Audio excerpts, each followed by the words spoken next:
Welcome to the Stronger Than Steel podcast with your host, Austin Davidson and John Keir, talking Steelers all the time. Now, here's Austin and John. Hello and welcome back to another edition of the Stronger Than Steel podcast. My name is John Keir, and joining me as always is my co-host Austin Davidson. Hello. It is Season 5, Episode 10, and we are recording on a Sunday, April 19th of 2020. The NFL Draft is starting on Thursday, less than a week away from the only major sporting event left for us to talk about, at least for the time being, amid this pandemic. So there's a lot of anticipation, and considering the fact that there's a lot of things that were canceled leading up to the draft, like player visits and personal workouts and things of that nature, pro days, there's a lot of belief that there are going to be more players picked that went to the combine than ever before, and there's going to be players that have injury concerns that slip further and further than they typically would, players like Tua Tagovailoa. And I know that you looked at him pre-draft, and there's a lot of players that we've looked at that have these types of injury concerns, and there's a lot of belief that there's going to be bigger surprises in this draft than most in recent memory. So I kind of just want to get your thoughts on what you think about that, and just overall what you think about this draft and how it's going to break down as we're a few days away. Well, I'm excited. I like the idea that this draft is going to be more less predictable, I should say. Less predictable. It makes the draft a little bit more fun when surprise guys go like, I can't think of his name. Who did the Raiders take that you looked at that we were thinking could go to the Steelers at like 22? He went for Cleveland Farrell. Cleveland Farrell? Yeah. Mm-hmm. How did he do last And he year? ended up going 4 overall, and that was super unexpected and stuff like that. And that made the draft a little bit more fun. It's like, wow, okay, well, now guys are going to fall. Josh Allen ended up falling because of character issues and stuff. And then you see like stuff like that. I mean, it's less fun when your team does it. Like when you have a guy with a third-round grade and they take him in the first round. But, you know, it's actually worked out okay for the Steelers decently. I'm talking about Terrell Edmonds there. But I do like the idea that the draft is going to be a little less predictable. I'm excited. I understand, though. So far going through prospects, I've been a little bit confused with certain rankings of players. Yeah, and I think there's more variety or variability to it all than we've ever seen, at least in the 4 years that we've been doing this podcast and trying to get a beat on some of these players. So we're starting today with inside linebackers. So just briefly looking at some of the guys, I'm just looking at the overall breakdown of all these players. There's obviously a lot of different linebackers, but the top of the draft class, obviously with the Steelers not going to have only one pick in the first 100. Guys like Isaiah Simmons, Patrick Queen are all guys that are probably out of reach, including a couple guys that I looked at, including Akeem Davis-Gaither, including another guy that you looked at possibly that could be someone in play, and I know you'll talk about him later, is Troy Dye from Oregon, and there's also Willie Gay Jr. from Mississippi State. He's no relation, as far as I can tell, to the former Steelers cornerback William Gay. But there's a lot of different names. And as you remember, last year was actually a big year because that was the Steelers' biggest need, at least as far as how we had deemed it. And we looked at guys like Devin White and Devin Bush. And a year later, I think the Steelers made the right choice where they did. Of course, Devin White was off the board, but Devin Bush was the guy, and the Steelers ended up getting him. And I think that that was the right call. Absolutely. I mean, you know how I felt about Devin White. I have no remorse about not being able to get Devin White. Getting Devin Bush was great. And the inside linebacker room right now is just there's no depth for the most part. I mean, Ulysses S. Gilbert looked okay, decent in preseason, and then he was a good special teams contributor, same with Spillane. But the depth behind Vince Williams and Devin Bush right now is a little bit lacking, so that's where I feel like the Steelers need, because he lost Tyler Matakevich, which he wasn't good on defense, but he actually had starting experience on the defense, which was decent, and he was a great special teamer. And then Mark Barron was that hybrid player. So yeah, there are only 4 players left on the roster. Matakevich, you outlined, left with a relatively expensive contract for the Bills. Mark Barron was cut, mostly in terms of creating cap space. Not that, I mean, he wasn't the most popular player in the world, but he wasn't awful either. He was necessary depth, and remember, he was signed before Devin Bush was drafted, so that was one of the classic Kevin Colbert signings where you pick up a guy with the hopes of not having to back yourself into a corner and draft somebody. Kind of like John Bostic the year before, although Barron was better than Bostic. Easily, yeah. Barron actually played a lot more than Bostic did. And then also just to note, Ryan Shazier's contract did not toll, so he's technically no longer on the roster. So he's considered part of the reduction, if you will. So there's only 4 guys on the roster this year as of this point. You got 2 primary special teams guys. You outlined one of them in Gilbert the third. I wonder how high the team is on him. How early they draft an inside linebacker could probably tell us how highly they think of him. Oh, I'm sorry, I missed that part. I was saying that how highly they draft an inside linebacker, assuming they do draft one, will tell us how much they like or don't like Ulysses Gilbert III. Oh, yeah. No, 100%, because I feel like they do like him, though, so I feel like there's just going to be another late one added. What is the potential for Gilbert? Do you think that there's a chance we see kind of a rotation where he comes in on passing downs and Vince Williams is kind of the early down guy alongside Devin Bush? Showed out in preseason last year, so there's a chance, but I mean, he's going to have to come back, be healthy, and then play like he did last season. I mean, granted, he's still not even he is not guaranteed a roster spot, and like none of these guys are. None of the depth piece are. I think he will be because he was a recent draft pick and he showed out in the preseason last season. But there is a chance that he can sneak in and play some defensive snaps. So right now, I just view him as a special teamer.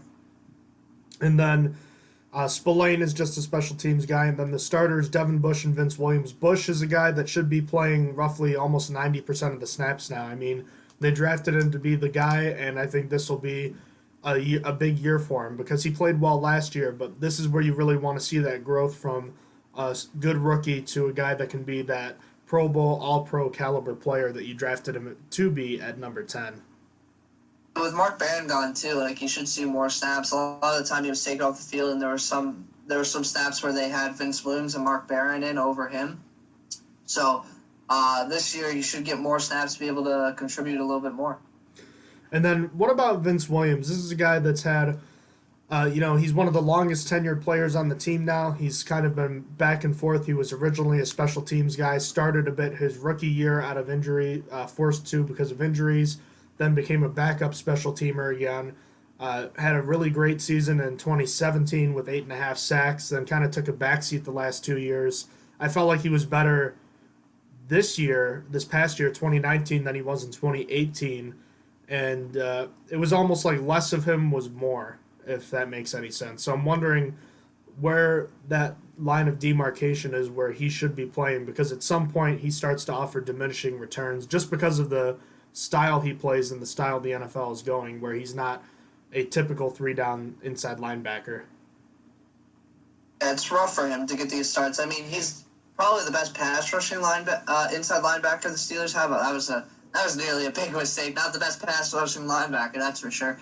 But I think his pass rush is better than Devin Bush, and that's where he's to be used the most. I feel like, and that's why he belongs on the field. But it's not going to it's a question of how much longer it's going to last. His pass rushing stats 2 years ago were awesome. I think he had finished with 8 sacks or 6 sacks, somewhere in between there, and then his sacks went down past season. But overall, it's just the Steelers might be looking to find his replacement, maybe in this draft, maybe in next year's draft. I don't know. They might keep him for longer, but who knows? So Williams had 8 sacks in 2017. It dropped to 4.5 in 2017. It dropped to 4.5 in 2018. And then he only had 2.5 last year. But he was on the field a lot less. Like his snaps have gone down rather significantly the last 2 years. Actually, I take that back. I think he played a lot in 2018, but they were using him a lot in coverage because remember he was sharing the field with John Bostic. And Bostic was even worse in coverage. Not that Vince Williams is bad in coverage. I actually think he's a little underappreciated in that regard. but he was asked to do more than he typically is, and I think that's why we saw him suffer in the sack department. And then last year, he played a lot fewer snaps, but was still relatively effective, I thought, when he was asked to pass rush. Yeah, he does pretty good in coverage, and his pass rushing skills when asked to are good. But like you said, the snaps went down. So obviously part of that was due to the fact that they had Barron. So I'm just wondering now if, depending on how much they're trusting him, are they going to employ only one inside linebacker more often than not, or are they looking to add someone else? Because I have a feeling they kind of like that rotation they had, and we'll see whether it's a guy like Gilbert III or if it's a guy that they draft. But I think there's a lot of questions to still be answered regarding how much each of these guys are playing come the start of the season. 100%, and this room has room to be added to it. So that being said, we have, 9 different players to look at today? Did you do 5? I did 4. Did you do 4 or 5? I did 4. Okay, so we have 8. Okay, then. Can you tell me who your 4 linebackers are so I can make notes of them? Sure. So the first one's Troy Dye from Oregon. Then after Troy Dye, I have Logan Wilson from Wyoming. Following Logan Wilson, I have Shaquille Quarterman from Miami. And after Shaquille Quarterman, I have Dante Olson from Montana. Okay. I have Chappell Russell, or I think maybe it's Chappell Russell from Temple, Michael Walker from Fresno State, Jacob Phillips from LSU, and Akeem Davis-Gaither from Appalachian State. As far as the guys I looked at, I haven't seen any of their names strongly linked to the Steelers. I've seen a couple names like Davis-Gaither, but I have some degree in variation between the caliber of players. I have a couple of higher caliber, one higher, one mid round, and a couple later round guys. As far as your breakdown goes, I know that a guy, if you don't mind starting, a guy that I've heard a lot about in terms of his ties to the Steelers is Troy Dye from Oregon. So would you want to start by talking a little bit about him, what you thought about him, and how he might fit in as a potential draft pick? Sure. So Dye has a small NFL. Oh, sorry. He's 6'3" and 231 pounds. He has a small NFL connection with his brother Tony Dye, a free safety from UCLA, having played with the Bengals from 2012 to 2013, and with the Raiders in 2014 for their offseason program. His stats are kind of hilarious. He has a touchdown, and like that's it. He got a special teams touchdown in the one game he played in. But when I was looking it up, football runs throughout his whole family though. As his brother Travis is a sophomore running back in Oregon. Another brother played wide receiver at Sterling College, and his dad, Mark, played at San Jose State. Troy Dye was considered a 3-star recruit coming out of high school in California, but he was able to be great for the Ducks. He enrolled a semester early, so he was able to start 9 of 11 games as a true freshman in 2016, getting freshman All-American and honorable mention All Pac-12 accolades for his 91 tackles, 13 for a loss, 6.5 sacks, and 1 interception. As a sophomore, he led his team in tackles with 107, including 13.5 for a loss, while also having 4 sacks, 4 pass breakups, and 1 interception, which was enough to earn him second-team All Pac-12 honors. In 2018, he was a second-team All-Conference pick and led his team in tackles again with 115, including 8 for a loss, while also having 2 sacks and an interception. In 2019, he led the team in tackles once again, but his production tackle-wise came way down with 84 tackles, 9.5 for a loss, 2.5 sacks, 2 interceptions, 4 pass breakups, and 2 forced fumbles, which was still enough to get second-team All-Conference again. And following his senior season, he declared for the draft. So what's good about Dye is there's a toughness in him. He's yet another player who played through pain, breaking his thumb against Washington and just having it wrapped before going back in there. Along with his toughness, he's been described by scouts as a locker room guy and also is also known for his high football IQ, which did show on his tape, as he did seem to process things a bit faster than it actually happened, and he was able to read keys and runners at the same time to find his fits. Then he's able to use his length to be able to punch separate from blockers to try and make a tackle. This has helped him to be able to get into the pocket at times as well as a blitzer. Also, when at the line, he has the reactivity you want, again, because of his IQ, and springy lateral movement to be able to take a gap away, and he can flow downhill and leverage gaps despite his thin frame. Last thing is he's shown adequate production downfield. So negatives. Before I even started watching plays, the first thing I noticed is he doesn't look big at all, having a super thin frame and skinny legs. Then actually watching him, his tackling needs a lot of work, and I mean a lot. I thought at first it was his size because he really struggled in the Pac-12 championship against Utah's Zach Moss, and that was the first game I watched. But he was also struggling to get their quarterback down too, and it was a general theme throughout his tape, not being able to tackle. Part of the issue is a lot of the time he couldn't even get in good position, often taking poor pursuit angles, and he doesn't have good burst to be able to get to sideline to sideline. In fact, he was really damn slow, frustratingly slow. Zach Moss was beating him to the edge. Even if he had the head start, he couldn't get there. And while he didn't participate in the combine, based on what I saw, he probably would have ran a 4.85 or possibly even worse. I just can't. I was surprised because Zach Moss is not a fast back. Zach Moss is one of the slower backs. I might be. It's got to be close. The number that comes to my head is he had a 40-yard dash of 4.64. I'll check that for you. Yeah, if you could check that out. I can't remember exactly, but he's not fast. And there's a play that comes into my head specifically when I'm talking about this. Is Troy Dye's 5 yards down the field, sees Zach Moss is breaking for the edge. He has that 5-yard cushion, and he can't make it there. Zach Moss beats him out to the edge and gets past him. And I was just like, with the 5-yard cushion, and you're at like the same point on the field, I was like, that really wasn't good. It's a play that stuck in my head. But anyhow, there's a narrative going around with him, and there's a narrative that he's a good pass rusher though, and he isn't. He's not going to win at the NFL level. He was able to get into pockets at times, and even then he easily gets blocked out by running backs like Zach Moss did effortlessly, and I questioned Zach Moss's blocking when we went over him. And so many times he had the angle, had the positioning, and it was just so slow someone came back to block him. He will not, and I repeat, will not be able to handle NFL power based on what I saw. Then his coverage had some problems as well, showing his dropping into space was a bit cumbersome and that he could be fooled by play action a lot based on his 2019 tape. Last thing is, scouts worry about his willingness to grind on a daily basis, which he will need to do as he needs to get stronger in his legs. Did you happen to find Zach Moss's speed? Yeah, I sent it in the chat. I wasn't sure if you got it, but it was 4.65 seconds, which is the fourth worst from running backs at the combine. Yeah, so it was slightly slower than I even said. I said 4.64.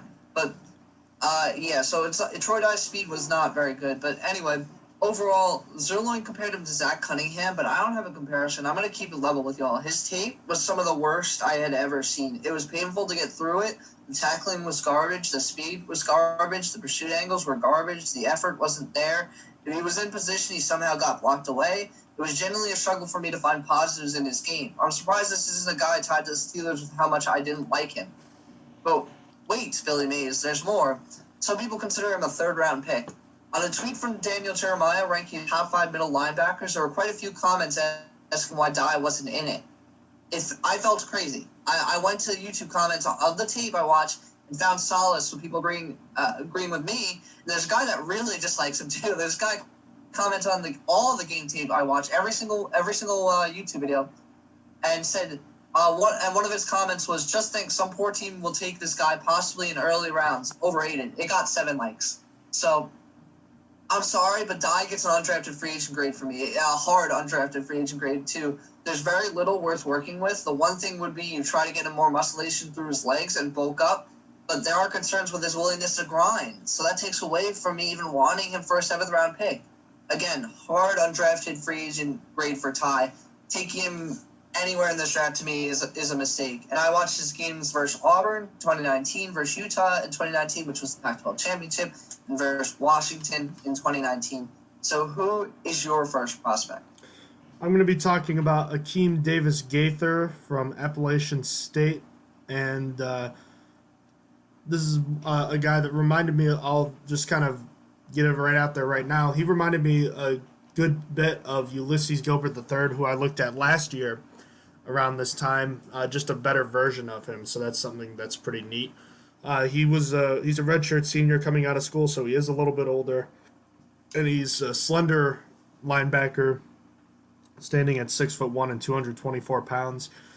In his 5 years at the collegiate level, he was mostly a reserve and special teams player up until his last 2 seasons. He became a regular starter then and made the Sun Belt Conference second team in 2018, had 105 tackles and 7 pass breakups, and then was the Sun Belt Conference Defensive Player of the Year with 104 tackles and 14 and a half tackles for a loss, and broke up 8 passes and blocked a kick in 2019. So he really burst onto the scene over those last 2 years. Davis-Gaither is, simply put, an athletic specimen. He has good lateral quickness, good long speed, he has twitchy and fluid movement, and he can slip past blockers and can run around slower players. That's kind of how he made a living. Even though he's not the biggest guy, he could still get around blockers. He's another one of those guys that's a high motor and high energy player. He always rallies to the ball. And despite being smaller, he does like physical contact. He will take it on. He likes a good challenge. He'll take on bigger players with a hard shoulder at times. And they actually used him, Appalachian State did, in a lot of different ways. I saw him lined up as an outside linebacker off the ball, an edge rusher, and a slot defender on both sides of the ball. And when he was an edge rusher, because Appalachian State likes to use multiple fronts, they go between a 4-3 and a 3-4. So he was a 3-4 outside linebacker at times, and when he'd rush the passer, I really liked what I saw from his hand use, and he has a pretty good shoulder and hip dip that allows him to get around the edge. And as you heard from when I was talking about his stats, those pass breakups, almost all of them were passes that he knocked down at the line of scrimmage. And he's also a pretty explosive tackler. He had 209 tackles over his last 2 seasons, so that's something that was pretty interesting to see. He filled up the stat sheet for sure. The negatives with Davis-Gaither, though, you probably could have alluded to this when I said it originally. He's smaller and not bulky enough right now to be an every down linebacker.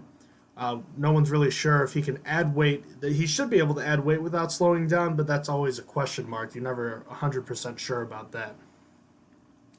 Also, when linemen do get their hands on him, he struggles to rip and get away from the blocker, and he has tight hips, which limit his short area agility, change of direction speed. And he also missed a good amount of tackles in college. Also, he uses that athleticism to his advantage at times, but sometimes he's a little too aggressive. He'll over-pursue. He'll shoot a gap when he doesn't need to, and it'll lead to issues with the run fits, leading to bigger plays. And another issue is that he's probably going to have to become a full-time off-the-ball linebacker or a safety, like a rover, that occasionally plays on the edge due to size and strength concerns, so his versatility probably won't be fully utilized like it was in college. So when talking about Davis-Gaither, his NFL.com comparison was Maurice Alexander, and I think that's a pretty good one. They're relatively the same size and weight, and they're both athletic guys. And like I said, he reminded me of a better version of Ulysses Gilbert III coming out. And yeah, the strength and size issues are, they're definitely concerns. But in today's modern NFL, they aren't as worrisome as they would have been, 10 years ago, give or take. And even if he has to transition to a safety linebacker hybrid role full time, he can still rush the passer occasionally. And I'm a believer that good defensive coordinators can find spots for good athletes, and Davis-Gaither is a good one. So I think that he's gonna fit in well, depending on where he goes. It'll just be up to the defensive coordinator to determine how good he can be. Lance Zierlein has him as a 3rd round projection, which I can see. I could see him possibly going early 3rd round. And it depends on how a team sees him. If they see him as a linebacker or a safety, that'll determine where he goes. But I'd be shocked if he lasted beyond the 3rd round. I looked at his games against South Carolina, Louisiana Lafayette, and UAB, which was the New Orleans Bowl this past season.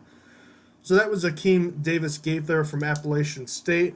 You have 3 different players left. Who do you want to talk about? Dante Olson, Shaquille Quarterman, or Logan Wilson? Go with Logan Wilson. He's from Wyoming. He is 6'2" and 242 pounds. Wilson was both an offensive and defensive weapon coming out of high school, being a two-time All-State pick as a defensive back and wide receiver for his high school in Wyoming. Despite Colorado trying their hardest to get Wilson, Wyoming was able to win the bid for him. He redshirted his first season as he was learning a new position, but after that, he was able to be a 14-game starter as well as Mountain West Conference Freshman of the Year for his 94 tackles, 7.5 for a loss, 3 sacks, 3 interceptions, and 4 pass breakups. In his sophomore season, he was a second-team All-Mountain West pick for his team, leading with. Sorry, let me say that again.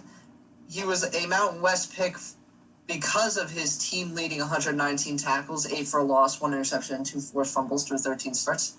Wilson's production went down a bit in his junior campaign. He was only able to earn honorable mention All Mountain West Conference honors for his 103 tackles, with 11 going for a loss, with 2 interceptions and 2 pass breakups. However, in his senior season, he bounced back strong, getting 104 tackles, 9.5 for a loss, a sack, 3 interceptions, and 6 pass breakups.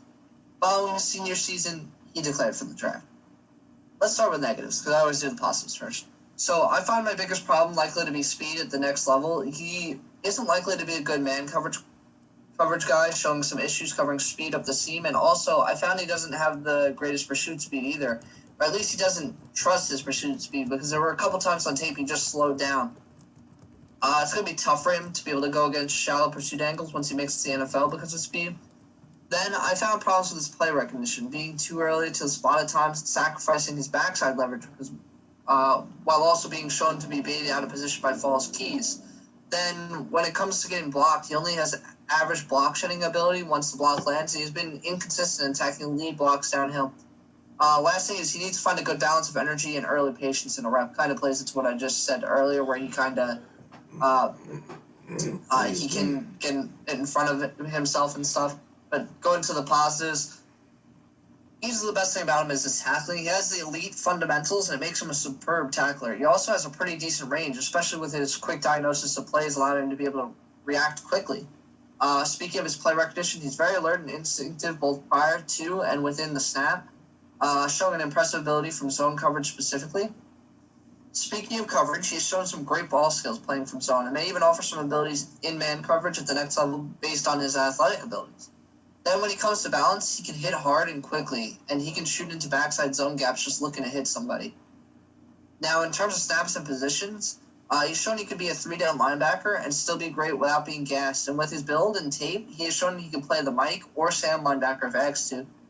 Last thing is he can bend and square up to leverage in space. So when I was watching him, I was getting a lot of Vince Williams vibes, but looking at the combine stats and such, Lance Zierlein's comparison to the Kelvin Shepard, a third-round pick back in the 2011 draft by the Bills that was traded to Indianapolis for Jerry Hughes, actually, and ended up playing for the Dolphins, Giants, Bears, most recently the Lions, is a better comparison. They share a lot of size, speed, strength, and length comparison, and honestly, having Shepard's career wouldn't be too bad, as Shepard got to play in the league for 7 years, more than average for a player. So I enjoyed Wilson's tape a lot. What I'm mostly looking for when looking at these guys is someone who can contribute on special teams now and maybe have some upside to play defense a little later. And with his sound tackling, I see him as someone who can play special teams right away. However, he may be too high for the Steelers as he projects as an early third-round pick, which would be a high pick to invest in a backup or special teams player. So for him, I watched his highlights. I watched versus San Diego State in 2019, and then I watched versus New Mexico State in 2018. So you see him as kind of like a high floor, low ceiling kind of guy? Yeah. Gotcha. It's just I feel like he can come in and be a special teams player and maybe he develops, and that's how I view it. But Gotcha. Yeah, would you like to talk about Jacob Phillips next, or would you prefer another prospect? Yeah, I'll go into Jacob Phillips now. So a lot of people have talked obviously about Devin White, who was the inside linebacker who got drafted from out of LSU last year by the Tampa Bay Buccaneers, and a lot of people are talking about what's his name, Patrick Queen, the inside linebacker this year. A guy that is also being considered as a draft prospect is Phillips, who played alongside both Queen and Devin White at LSU. He's a 6'3" junior at 229 pounds. Jacob Phillips was a former top 50 prospect in high school, and as a junior, He only played in 3 seasons. He was a backup his first year and then was a starter in, how many is that? 26 of 27 games over his last 2 seasons. Alongside Devin White in 2018, he had 87 tackles. And then last year, he led the Tigers with 113 tackles. 7.5 of them were for a loss, and obviously the Tigers won the national championship, so he was a part of that team. The positives with Jacob Phillips is that he's all about consistency. That's the name of the game, and that's what he showed on tape. He's considered a team player. He'll play through pain, and he'll do what's asked of him. He's a patient and sure-handed tackler. He won't over-pursue plays all that often. Another special teams contributor in college. He was pretty responsible with his run fits. It doesn't just light up a hole or lineman without first surveying the situation. Phillips also showed an ability to learn from his past mistakes. Remember, we were talking about that a lot with Devin Bush last year after he got beat for a couple touchdowns and how the mistakes he made suddenly weren't an issue later in the season. He also had a ton of tackles over the last 2 seasons, and obviously he led the team last year on the way to a national title, so that was impressive. The negatives with Phillips, though, is he's only an average athlete. He's not naturally twitchy or quick, so he can't slip around blockers the way Davis-Gaither can. And he doesn't take great... I should rephrase. The best way for him to make tackles and plays on the outside is to take great pursuit angles. He has to be great at that. And he's also a step slow in man coverage. Also something that was kind of bizarre because you think about linebackers, you think about they're going to come downhill and thump you. He seems to lack confidence whenever he's playing. He's not all that decisive when he's coming downhill. This could be because he doesn't really read plays all that well from what I saw. He kind of seems unsure of himself, and he gets caught looking into the backfield too often. So I'm not sure if it's something where he's just not trusting himself or he just wants to be careful. I'm not sure what that's all about. He also got blown up by some blocks. He seems to take more hits than he's dishing out to blockers, which is kind of bizarre. And he's also, I kind of already alluded to this, but he's not that great in coverage, particularly man-to-man coverage. And he's a little weak right now at the point of attack. Adding muscle could slow him down. Scouts seem to be a little concerned about that. And a pretty sobering quote from an area NFC scout said of Phillips, quote, "He's not a natural leader. He was really solid this year, but that scheme is set up for linebackers to run around and make a bunch of tackles." And Austin, when I say that quote, you think back to Devin White last year, and I'm sure he had big stats last year. What do you think about that? Say the quote one more time. Of Jacob Phillips, quote, "He's not a natural leader. He was really solid this year, but that scheme is set up for linebackers to run around and make a bunch of tackles." And I was wondering if that was something that, hearing that makes you think about Devin White and maybe he had inflated stats and, everyone loves his athleticism, but maybe the numbers weren't all there was to see with the tape being as poor as it was, in your opinion. 100% was. I think it does play into it. I mean, it's it's slightly different for me because when I think back of when I was watching Devin White, my biggest problem was I was watching the big games, and the big games is when he disappeared.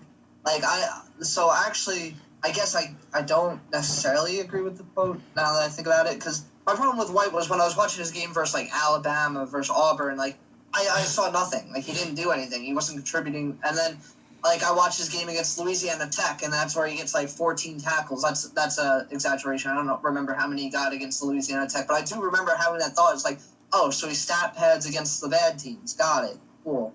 So it could vary is kind of what you're getting at. Yeah, it can vary. Okay. So overall, when talking about Jacob Phillips, he was a big contributor to a defense that handed Trevor Lawrence his first collegiate loss, which was his last game of his second season. So that's obviously pretty big. And Phillips did show up everywhere in his career, but he was rather unspectacular in doing so. And that's not to say that he was bad, but his tape didn't really show any huge strengths in his game. So that's concerning. But he's just kind of lacking any definitive traits to fall back on. for all the warts that Austin was exposing in Devin White last year for being a top 5, top 10 pick, he at least had like that definitive athleticism where you're like, yeah, I see a great athlete there.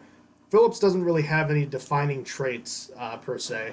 I see him as a borderline, or I've seen him, I should say, rather, as a borderline day 2 to day 3 guy. I think that's a little rich for me. I think round 5 is the sweet spot, but teams probably value him a little bit higher because of his overall consistency. So I can understand why he'd go in the 4th round, and I think the 3rd's a little high, but I have seen the 3rd round for him too. If nothing, Phillips should be a really good special teams player who can play linebacker either in a pinch or on a rotational basis. So he should have a place in this league. So I looked at his games against Miami in 2018, his game at Texas last year, and against Auburn this past year. And as is the case with all these guys, I make sure I check out their NFL draft profiles on NFL.com. And if they have it on thedraftnetwork.com, I'll try to check it out there as well. So that was Jacob Phillips from LSU. You have 2 guys left. You want to talk about Shaquille Quarterman or Dante Olson? I'll go with Shaquille Quarterman. He's from Miami. He is 6 foot and 234 pounds. As a senior in high school, Quarterman won Florida Times Union Defensive Player of the Year and decided to enroll at Miami a semester early. And this allowed him to be the first freshman starting inside linebacker for Miami since Dan Morgan back in 1998. He was a 3rd-team All-ACC pick in his freshman year with 84 tackles, 10 for a loss, and 3.5 sacks through 13 starts. The following season, Quarterman upgraded to 2nd-team All-Conference after starting all 13 games and amassing 83 tackles, 7 for a loss, 2.5 sacks, and 5 pass breakups. Quarterman continued to improve, and the following season, he was a 1st-team All-Conference pick for his 82 tackles, whopping 14 for a loss, 6 sacks, and 1 interception. He remained a 1st-team selection in 2019, decreasing his sack production but increasing his tackles by a massive margin with 107 tackles, 15.5 for a loss, 1 sack, and 5 pass breakups through 13 starts. With no more years of eligibility, he declared for the draft. So what's good about him is in his entire college career, he never missed a start, which is a very rare feat. Speaking of his entire college career, he was able to rack up 12 pass defense, meaning he can throwing lanes and break up passes pretty good. Then he is a stronger guy, especially in the upper half, which is why he was a top 5 performer in the bench press in the combine. The strength helps him attack climbing blocks proactively, as well as really put some oomph into his tackling attempts when he has the chance. But he's smart about it. He knows what to wrap tackle instead, but the big hit potential is always there. Continuing with tackles, he's been a consistent tackler production-wise throughout his college career, and is someone that is always looking for that tackle for a loss. Last couple things are that he triggers down into the hold or restrict the gap. But also is always involved in plays, at least it felt like. Overall with him is his movements. They feel segmented and labored. He doesn't have sideline-to-sideline speed. He struggles to change direction fast enough to be able to track cutbacks, and sometimes he overflows the action. It's not all on his movement, though. Like, with him overflowing the action, he could use some more patience to be able to avoid the pileup of people. Then he also doesn't play with much knee bend in space, and climbers tend to find him during his lateral escapes. With all this in mind, he's not going to be an all-down middle linebacker at the pro level. Last thing is he doesn't have a real punch. His take on it is usually using his shoulder rather than a stiff punch. So Lance Zierlein compared him to Panthers linebacker Andre Smith, who was drafted in the 7th round of the 2018 draft, but I think Quarterman is going to be more valued than that. He definitely doesn't project as a starting inside linebacker, more of a rotational piece and backup, as he won't be an every down linebacker, but with his strength, there's some upside, and I feel like enough to work with that he's going to go in the early 5th round. He could possibly sneak into the 4th, but I think anything else is a little too high. So again, right now it just projects as a rotational piece and perhaps a special teams player. So again, that was Shaquille Quarterman from Miami. I watched his games versus Florida in 2019, versus Louisville in 2019, and I watched his game versus LSU in 2018. So I watched the same game you did, just on the opposite side. Which prospect would you like to talk about next? All right, I'll go with Michael Walker from Fresno State. So Walker began in 2015 at Division II Azusa Pacific and then transferred in 2017 to Fresno State, where after his season where he sat out due to transfer protocol, he became a big-time contributor immediately. He was first team All Mountain West back-to-back years and defensive MVP for the team his first year as a starter there in 2018.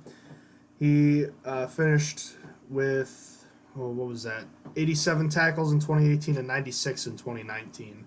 So the positives about Michael Walker is that he is a versatile player. Unfortunately, I'm just going to lead off right with this. I only found one game of his. It was from Toledo in 2018, and that was pretty cool because I got to see Deontay Johnson in Toledo, so that was kind of cool. But it was the only game I got to see of Walker, and I was really disappointed because I was hoping to see more. But in that one game, you saw him line up all over the place. An off-the-ball linebacker, or primarily in that game as an edge defender. He doesn't miss a lot of tackles. I don't think he missed any in the game I watched. And he was a 4-core special teams player for the Bulldogs. So he was playing all special teams all the time. And the big noted thing with him is he's got good awareness and field of vision pretty much everywhere whenever he's watching the play in front of him. He reads blocks well. He watches the quarterback's size when he's in zone coverage. And he does a good job of anticipating throws and getting past blockers too. He's also one of those guys that does a good job of always driving his feet when he's engaged with the blocker. And obviously a positive is that he had a ton of tackles the last 2 years, 183 to be exact. The negatives with Walker, though, is he's not overly physical. He's just not all that athletic. He's lacking in burst and quickness, and he's just not very good in terms of movement laterally. And he was an edge rusher in college, and he got by, but his speed on the edge is just not going to be good enough to be recognized as a threat in the NFL. Think kind of like Jarvis Jones in that sense. He's also not a decisive blitzer or gap defender, and I think that he'll be lost in the shuffle at the NFL level because of his athleticism. So a quick evaluation here from Walker. There's not a ton to say because I didn't see a lot, but from what I did see, yes, he did produce a lot, but scouts don't seem to be convinced he's going to be a major defensive player because there are legitimate questions regarding his athleticism and range of motion. Still, his instincts, vision, and position flexibility, along with his special teams usage in college, should give him a chance to make a team as a special teams core player. But his overall usefulness as a defensive player is extremely limited, probably similar to that of Tyler Matakevich. I think he's a mid to late day 3 selection because of that. Teams that are looking to beef up their special teams and depth at inside linebacker or edge rusher will consider him, but outside of that, I think they'll stay away. And again, I only saw his draft profiles and his game against Toledo in 2018. Really disappointed. I was hoping to see more, but, that's all you can do sometimes. So we'll see how he pans out.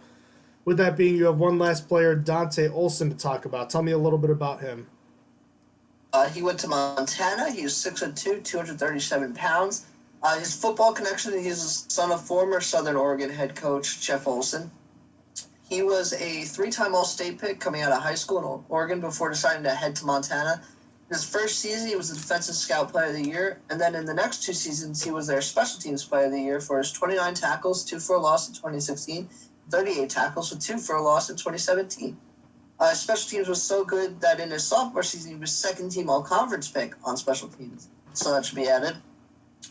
Then everything changed. He went from a solid special teams player to a ridiculous stat-producing animal on defense, not only earning first-team All-Conference honors, but was also first-team Associated Press All-American and a Buck Buchanan Award finalist for his FBS/FCS leading 151 tackles, 11 for a loss, 2 interceptions, and 3 pass breakups. Somehow, he was able to top those stats in his senior year, winning all those accolades again and also winning Conference Defensive Player of the Year for his 179 tackles, with 76 being solo, 11 for a loss, 3.5 sacks, 1 interception, 3 pass breakups, and 2 forced fumbles through 14 games. So for those keeping track at home, it means he averaged over 12 tackles a game in that season. That's ridiculous. On top of it, he was also named to the AFCA All Good Works team for his efforts on and off the field. With over 300 tackles behind him in his past 2 seasons and no more years of eligibility left, he declared for the draft. So what's good about him is his production is eye-popping. What I like is that even if a lot of it came against lower competition like Southeastern Louisiana, he also had a big game against Oregon where he was able to post 14 tackles, and Oregon was the Pac-12 champion this past season. Honestly, what's scary is he could probably drop some weight and become even crazier. As right now, his speed isn't very good, yet he still managed to be all over the field somehow. And another thing I liked about him is he always wanted to be in the play. He doesn't care that he is slower. He's running from side to where the play is, from his side to where the play is, and helping his teammates every chance he gets. I love that competitiveness. Anyway, how he can make it around the field and get so many tackles is because he has fantastic lateral agility to be able to bend and twist to be able to get to cut back runners while also remaining patient at the second level, so he doesn't overrun his tackle. Another guy that can diagnose a play early and has really good play recognition when it comes to seeing the play development. It's how he's able to have much better play speed than actual speed. Then he's good at dropping, coming to balance as a tackler, and as you'd expect of someone with that many tackles under their belt, he's a pretty good tackler. There were only a handful of missed tackles I saw on tape, but overall the fundamentals are there. Then when it comes to facing blockers, he can run through targets with heavy pads, and again, he has a solid agility to be able to get around the blocks on the move. Last thing is he's able to stay square in his scrapes. So what's not good about him is despite his play speed being good, the overall speed is bad. And with the changing NFL, even linebackers are being asked to cover a lot more, especially if you're in Keith Butler's defense. And his range is going to be limited as he is slow, running the third slowest 40 time of all linebackers at this combine. But not only that, he has below average stop-start quickness to be able to change direction. So overall, he's not going to be able to play in man coverage at the next level unless he improves his speed. Then he isn't going to offer much as a blitzer at the NFL level. He seemed okay in college, but he also isn't very strong, tying for the fourth worst bench press as well. So he's likely not going to be able to handle NFL blockers. Last two things are that he loses angle to the runner in sideline pursuit and also will sometimes lose sight of play development when he gets too eager. So overall, Olsen is a high motor guy that played for a somewhat small school against lower competition. I wish I got to see his game against Oregon, but the only two game tapes left available to me were South Dakota and Southeastern Louisiana. The Oregon game on a snap-to-snap basis would have given me a better read on him, but being able to put up 14 tackles on them is still very impressive no matter what. What I truly love about him, though, is that he started his first 2 years as special teams ace, and that tells me he can come right on and contribute on special teams if he were to be drafted, especially with his sound tackling. He was actually recognized for his special teams, so that to me was a very good attribute of his. The question will be the price. I'm giving Olsen a late 4th round grade to early 5th round grade, but with the lack of speed and a lot of his competition being lower, I could see him falling back as far as the 7th round. There's no way he can be drafted. He's not going to get drafted, though. That production is ridiculous. He's going to be drafted based on the production alone. So, again, I watched his games versus South Dakota State in 2019, versus Southeastern Louisiana in 2019, as well as his highlights. So, who is your last prospect? It's Chappell Russell from Temple, a redshirt senior at 6'2" and 236 pounds. Russell was a former All-State quarterback in high school and overcame a lot during his college career. His freshman season, he tore his ACL 10 games into the season and lost his father, as a matter of fact. And then in 2017, looking to bounce back toward the same ACL again. And probably thought about quitting the game, but came back in 2018 and won the school's Comeback Player of the Year award with 70 tackles and led the nation, tied for the nation lead with 5 fumble recoveries. And then last year he had 72 tackles and 9 tackles for loss with 3 pass breakups, all of them career highs. So he finished on a strong note. And the pros, when it comes to Chappell Russell, is that he was respected by his teammates and coaches. One of the guys on Temple given a single-digit jersey number the last 2 years at Temple, which is given to guys that are considered, quote, Temple tough. So that's obviously good to see that he was respected by his coaches and teammates. He displayed good footwork to be able to meander and slide around blockers, similar to Davis-Gaither. He has solid lateral agility and quickness, natural and fluid movement, and he could be trusted in some man coverage situations from what I saw. And obviously, you heard what I mentioned just a moment ago with the death of his father and the 2 torn ACLs. He was able to come back from that and produce 2 solid football seasons as a linebacker. He has good hand use, especially when pass rushing. He can use them to separate himself from the blocker. And last year, he made more plays in the backfield than he had previously. The negatives, though, with Russell is that the big red flag, obviously, is that he tore the same ACL twice in back-to-back years. While it's a positive that he came back from that, it's definitely a red flag for a concern of durability. He's also thin and less muscular than the average NFL linebacker. Even compared to the other linebackers I looked at, he looked even smaller than the rest of them. The lack of strength is going to come back to bite him, and it did in college when he was taking on bigger blockers. Also, his pass coverage tape in 2019 was worse than his 2018 tape from what I saw. He's too patient at times, allowing blocks to climb to him rather than charging to take them on. And unlike some of the other linebackers I looked at, he was just not good at recognizing the play, similar to Jacob Phillips. And he got caught out of position in zone coverage too often because he would get caught looking into the backfield. So overall, Chappelle Russell is a high-character, tough linebacker that overcame 2 difficult injuries and the death of his father to have a good college career. But the injuries and his problems with diagnosing plays is going to keep him from being an early draft pick. Size concerns have not been quelled because he was never able to put on more weight, even though coaches wanted him to. Right now, he just looks like a priority UDFA with special teams potential and could become a good depth option in the future. But for now, he's best suited as a special teams practice squad type player, especially considering the lack of physicals and overall injury evaluations that teams are going to get. So he's not likely to be drafted. I watched his games against SMU and North Carolina in the 2019 Military Bowl. So that was Chappelle Russell. So there you have our 8 inside linebacker prospects. And with that being said, let's of course move into our next little bit here, where we'll talk about the 4 guys we looked at, where we have them ranked as far as who we like the most and who we like the least, and why we have them there. So give me your list first, Austin. Sure, I'm going to start from the bottom because I made it quite obvious. I didn't hide it. Troy Dye is at the bottom. His tape is atrocious. I've seen undrafted free agents with better tape than his. No way the Steelers should invest anything here, especially with general consensus being he's going in the 3rd or 4th round. I think people are wrong. I think this is one of the ones that people are getting wrong, that scouts are like, yeah, you got more wrong than ever. There's no way he goes in the 3rd round in my head. If he does, some scouts are getting fired because that's ridiculous.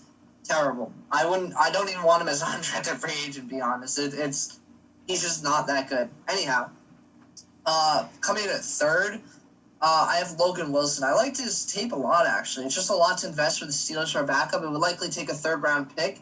That's just a little bit too much for me right now. So then at 2nd, I have Shaquille Quarterman. It's mostly for his value. I think he'll be there in the 5th round. Unfortunately, that would mean the Steelers would have to acquire a 5th-round pick, or they'd have to take him in the 4th, or he'd have to fall to the 6th. One of 3. But he could be a decent backup in the league or rotational player. So for a for a 5th-round pick, I'd take him. Then number 1 is Dante Olson. I think he's exactly what the Steelers would look for in an inside linebacker backup for now. I trust his tackling. I know he can come in on special teams and immediately contribute. He's good on and off the field. He was winning awards for what he's done off the field. I think he's a good character guy. That being said, I would love to have Dante Olson come in as a 4th-round pick. I would be happy with that. So, again, I have Dante Olson, then Shaquille Quarterman, then Logan Wilson, then all the way at the bottom is Troy Dye. How do you rank your prospect? I'll go from bottom to top like you. I have Chappelle Russell last. Look, he's a decent player. He's got special teams potential. But the injury concerns and the fact that he wasn't that great against the run in college are concerning. It would be a different story if he hadn't torn that same ACL twice, but it has to be considered. Jacob Phillips, I have 3rd. Like I said when I was talking about him, he's lacking a defining trait or characteristic to his game. But he's an all-around good value pick if he is a day 3 selection, but I don't think he will be. So that's why I have him there.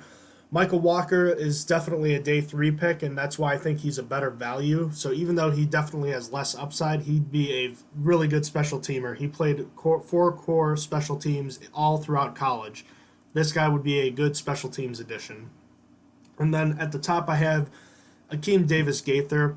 like I said, I think of him as a better version of Ulysses Gilbert III when he was coming out last year. He's undersized, but a good athlete with a special teams background. The issue you might run into there is that his overall, draft grade seems to be that of a third round. And if you're going to take him there, if the Steelers do, that's okay. But it really does depend on who the Steelers pick with at number 49, first of all. And second of all, you also need to consider how much these guys are going to play. Are they going to consider playing, deploying their inside linebackers like they did last year? Do they want to have Bush, Williams, and this other linebacker on a rotational basis like they did last year? Do they want Williams and Bush to play more and the third guy to not play as much? Do they think Ulysses Gilbert can do that? Do they not think so? A lot of questions to be answered before then. But Davis-Gaither is going to be a good player, I think. Now refresh my memory, Austin. You really liked, what was his name? David Long from West Virginia last year. He was a kind of an athletic guy, kind of like a poor man's Devin White, correct?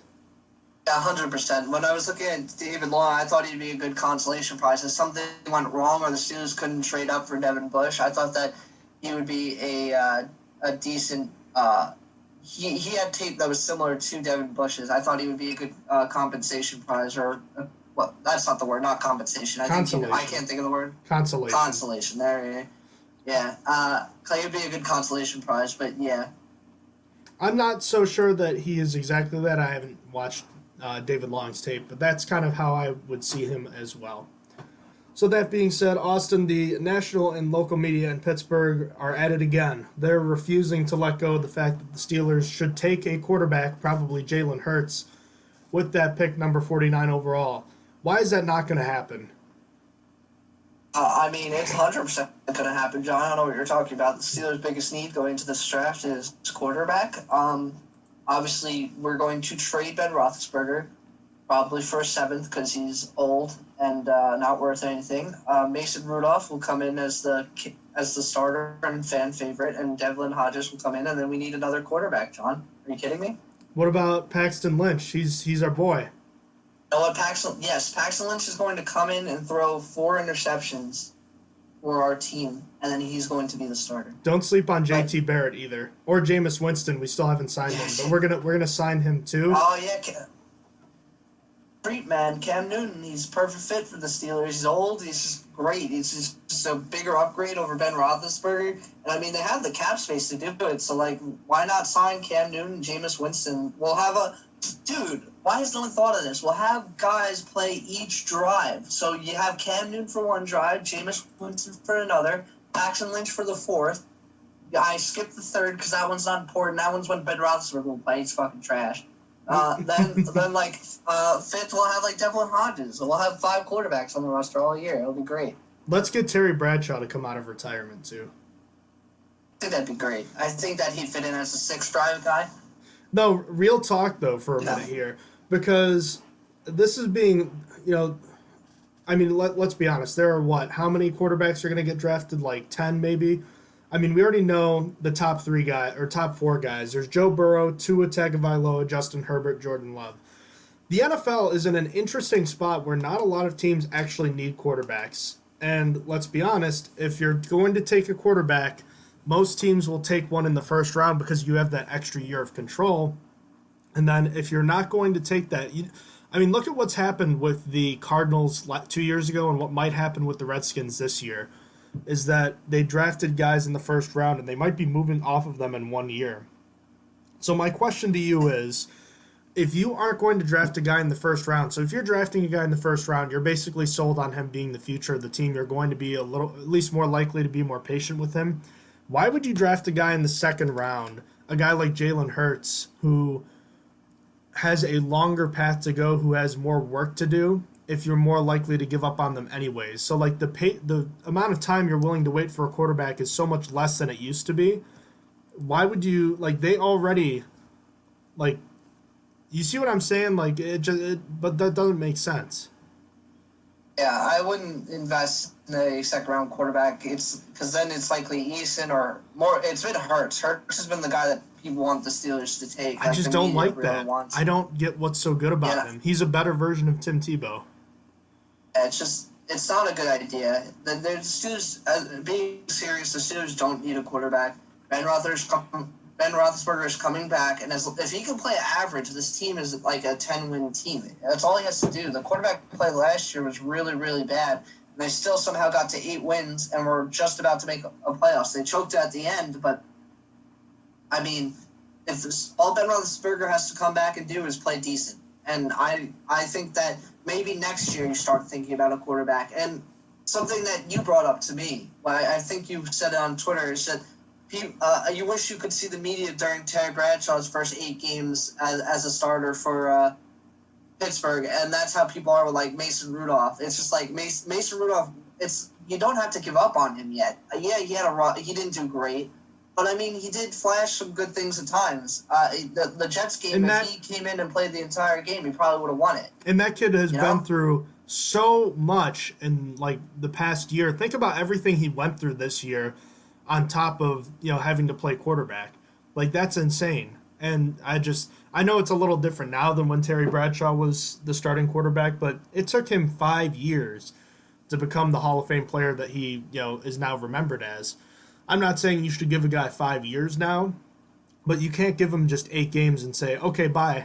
I mean, I guess you can if you're the Cardinals, but we know that team is poorly managed anyways, so. And they're probably not going to draft offensive line this year, which is going to piss me off even more. But regardless, back to the Steelers stuff, yeah, Mason Rudolph, like, you guys can hate him all you want, and I agree. He didn't have a great season last season, but it's no reason to give up on him yet. There's no reason. If you could wait for this season, then maybe next year you could start thinking about taking a quarterback again with your first-round pick. And that's if Ben Roethlisberger says he's really done and hanging it up. And then that's also if you don't believe in Mason at all and you really think that he's not going to make it. You don't see good things in practice and such. But, like, there's no reason to give up on him now. There's no reason to waste a pick and draft a quarterback when the Steelers are still in a win-now window with their defense. As good as it is, like, they can win now with an average offense. It's just how it is. And, again, if the Steelers don't take Burrow, Tagovailoa, or Herbert, the guy, I'm not even sure that wouldn't be the case with Herbert either, or Tagovailoa. It might be only Joe Burrow might be the only one where if you were to draft that player, he's going to be your number 3 quarterback. Joe Burrow's probably the only one where you'd draft him and he'd be the number 2 from day one.